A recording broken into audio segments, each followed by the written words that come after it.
आजकल किडनी के पेशेंट्स बहुत बढ़ गए हैं और देखा जाए तो उनमें से जो 80% लोग ऐसे हैं जिनको हाई बीपी की शिकायत भी रहती है। तो कैसे देखिए हाई बीपी जो है वो आपकी किडनी को डैमेज कर सकता है, आज हम इसी के बारे में बात करेंगे। अब देखिए कई पेशेंट्स ऐसे होते हैं जो अपने बीपी का रेगुलर जो चेकअप नहीं करवाते और उनका कहना रहता है कि जिस दिन बीपी बढ़ता है वो उसी दिन ही मेडिसिन लेते हैं, वरना वो दवाई नहीं लेते। और रेगुलर मेडिसिन ना लेने का कारण ये है ताकि उनको जो वो मेडिसिन है कहीं वो परमानेंट ना लग जाए, इसीलिए वो उसको अवॉइड करते हैं। अब देखिए ऐसे लोगों में जो बीपी है वो फ्लक्चुएट करता रहता है, कभी बढ़ जाता है और कभी कम हो जाता है, और ऐसे में उनकी जो किडनी डैमेज होनी स्टार्ट हो जाती है।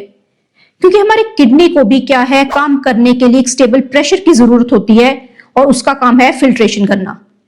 अब बहुत लंबे समय तक अगर ऐसा चलता रहता है तो हमारी जो किडनी है वो बढ़े हुए बीपी को मैनेज नहीं कर पाती और वो खराब होनी स्टार्ट हो जाती है। अब कई पेशेंट्स ऐसे भी होते हैं जिनको बढ़े हुए बीपी के कोई लक्षण महसूस नहीं होते, उनको कोई सिम्टम्स ही नहीं लगते, जैसे सिर में दर्द होना, चक्कर आना, घबराहट होनी। तो लेकिन शुरुआत में ये जो सारे सिम्टम्स हैं बढ़े हुए बीपी के उनको जरूर महसूस होते हैं, लेकिन क्या है उनकी बॉडी उनको ऐसे अडेप्ट कर लेती है कि उनको जो सिम्टम्स हैं वो आने ही बंद हो जाते हैं। और यही जो मरीज है वो धोखा खा जाता है, उसको लगता है कि उसका बीपी नॉर्मल है और वो उसको मॉनिटर ही नहीं करवाता। तो ऐसे में जो उसकी किडनी है कब खराब हो रही है उसको इसके बारे में भी नहीं पता चलता।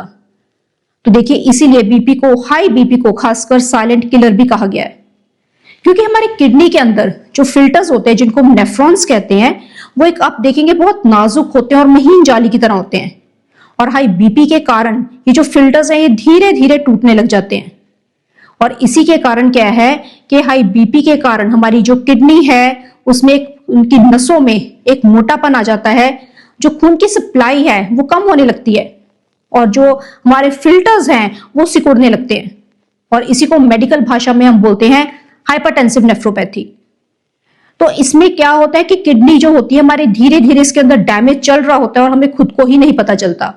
ना हमें कोई दर्द होता है, ना कोई स्वेलिंग होती है, और ना ही हमारे यूरिन में कोई खास शुरुआत में चेंजेस देखने को मिलते हैं। ये आपको काफी लंबे समय बाद पता चलता है जब आपके में क्रेटिनिन लेवल जो है बढ़ जाता है, जब आपके यूरिन में प्रोटीन्स आने लगते हैं। तो देखिए ताकि ऐसा ना हो आप अपनी किडनी का, ताकि आप समय से वो बच जाए, इसके लिए सबसे पहले तो आप अपना बीपी का मॉनिटर जरूर करवाएं। आप दूसरी चीज है कि आप जो मेडिसिन हैं बीपी की वो आप समय से ले, उनको अपने आप बंद मत करें। और तीसरी चीज आप एक सिस्टैटिन सी टेस्ट जरूर करवाएं। ये एक अर्ली डिटेक्शन टेस्ट है ताकि आपकी जो किडनी है वो समय से बच जाए। तो देखिए इन बातों का आप जरूर ध्यान रखें ताकि आप अपनी किडनी को समय से बचा सकें।